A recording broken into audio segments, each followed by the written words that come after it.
Hello everyone, সবাই কেমন আছো? আশা করি সবাই ভালো আছো। তো আজকের ওয়েদারটা দেখো কি দারুণ। আমার তো বৃষ্টি দিলে অনেক ভালো লাগে। তো এটা ছিল কালকে রাত্রের মাছ চচ্চড়ি, আর এটা ছিল সকালের আলু দিয়ে বেগুন দিয়ে একটা ঝোল মাছের। তো এটা হচ্ছে আমার ননাসের ছেলে বাবার সঙ্গে খেলাধুলা করছে আমাদের খাওয়া দাওয়ার পরে। তো এখানে আমি নীল এক্সটেনশন নিয়ে বসে গেছি, কারণ অনেকদিন ধরে ভাবছিলাম নীল এক্সটেনশন করবো। তো ঘরে সব কিছু ছিল, আর এটা হচ্ছে ওই যে নীলগুলো হিট হিট দেওয়ার মেশিন। তো তারপর আমি নখগুলো ভালো করে পরিষ্কার করে নিচ্ছি, যাতে মানে নীল পালিশ না থাকে। তো মানে নীলগুলো যাতে ছিপকে ভালো করে বসে। তারপর নখের সাইজ অনুযায়ী আমি কয়েকটি নীল নিয়েছিলাম।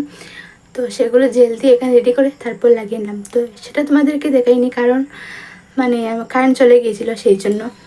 তো তারপর কারেন্ট আসতেই আমি সেগুলো দিয়ে দিলাম, কারণ যাতে তাড়াতাড়ি সেগুলো ভালো করে হয়ে যায়। তো তারপর আমি একটু সেফটি পিনের সাহায্যে নখগুলো তুলে নিয়ে আর এখানে আমার ইচ্ছে মতো নেল পালিশ দিয়েছিলাম। তো তারপর কেমন লাগলো তোমরা অবশ্যই জানাবে।